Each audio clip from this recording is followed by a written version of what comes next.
আসসালামু আলাইকুম। ডিম আর সুজি দিয়ে ভীষণ মজার নাস্তা বানিয়ে দেখাবো। মাত্র ১০ মিনিটে এই নাস্তা বানিয়ে চায়ের সাথে খাওয়া যায়।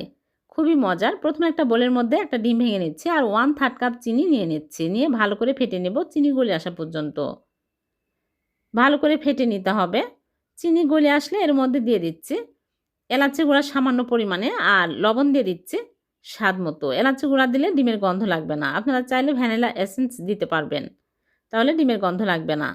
ভালো করে ফেটানো হয়ে গেলে আমি এর মধ্যে দিয়ে দিচ্ছি সুজি ১ কাপ আর ময়দা 1/3 কাপ আর বেকিং সোডা 1/2 চামচ দিয়ে ভালো করে মাখিয়ে নিচ্ছি। তারপরে আমি এইরকম করে অল্প, অল্প করে নিয়ে একটা ছাঁকনি নিয়েছি। ছাঁকনিতে তেল লাগিয়ে নিয়েছি। নিয়ে এইরকম করে একটু চাপ দিয়ে ডিজাইন করে নিব।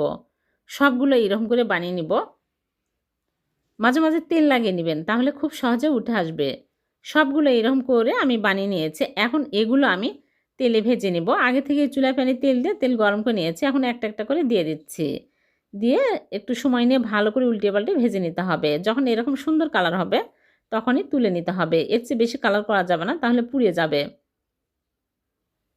সবগুলো ভেজে তুলে নিলাম। হয়ে গেল ভীষণ মজার নাস্তা। এভাবে সুজি আর ডিম দিয়ে নাস্তা বানিয়ে দেখবেন, এতটাই মজার হবে। একটা খেলে মন ভরবে না। মনে হবে সবই খেয়ে ফেলি। ভালো লাগলে লাইক, কমেন্ট, শেয়ার করবেন। আল্লাহ হাফেজ।